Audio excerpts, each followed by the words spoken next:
ഈ micro manipulator ഉപയോഗിച്ച് micro injection ആ അണ്ടത്തിൻ്റെ ഉള്ളിലോട്ട് ചെയ്യുന്ന പ്രക്രിയയ്ക്കാണ് ഇക്സി എന്ന് പറയുന്നത്. ഇക്സി എന്ന് പറയുന്നത് IVF-ൽ ഒരു പ്രൊസീജിയറാണ്.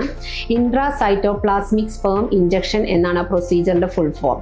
ഈ IVF പ്രൊസീജിയർ 2 ടൈപ്പാണ്. ഒന്ന് കൺവെൻഷണൽ IVF-ഉം ഒന്ന് ഇക്സി പ്രൊസീജിയറുമാണ്. കൺവെൻഷണൽ IVF-ൽ അണ്ടത്തിൻ്റെ കൂടെ നല്ല ബീജാണുവിനെ വേർതിരിച്ചിട്ട് ആ ബീജാണുവിനെ കൾച്ചർ ചെയ്യുന്ന ആ ഒരു പ്രക്രിയയ്ക്കാണ് കൺവെൻഷണൽ IVF എന്ന് പറയുന്നത്.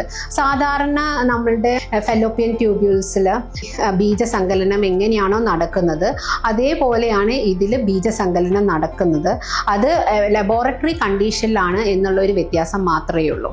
എന്നാൽ ഇക്സി എന്താന്ന് വെച്ചാൽ ഒരു പെർട്ടിക്കുലർ സ്പേമിനെ, ഒരു ഹെൽത്തി സ്പേമിനെ നമ്മൾ ക്യാച്ച് ചെയ്തിട്ട് ആ സ്പേമിനെ അണ്ടത്തിൻ്റെ ഉള്ളിൽ നിക്ഷേപിക്കുന്ന ഒരു പ്രക്രിയയാണ് ഇക്സി.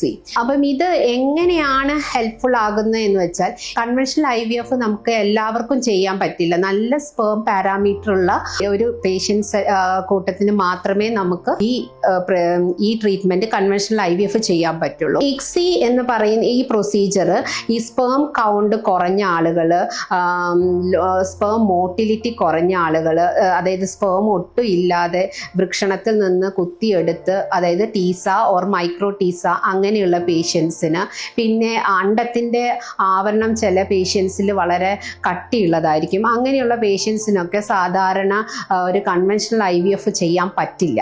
അപ്പം അങ്ങനെയുള്ള പേഷ്യൻസിന് നമുക്ക് ഇക്സി എന്ന പ്രൊസീജിയർ മാത്രമേ ചെയ്യാൻ പറ്റുള്ളൂ.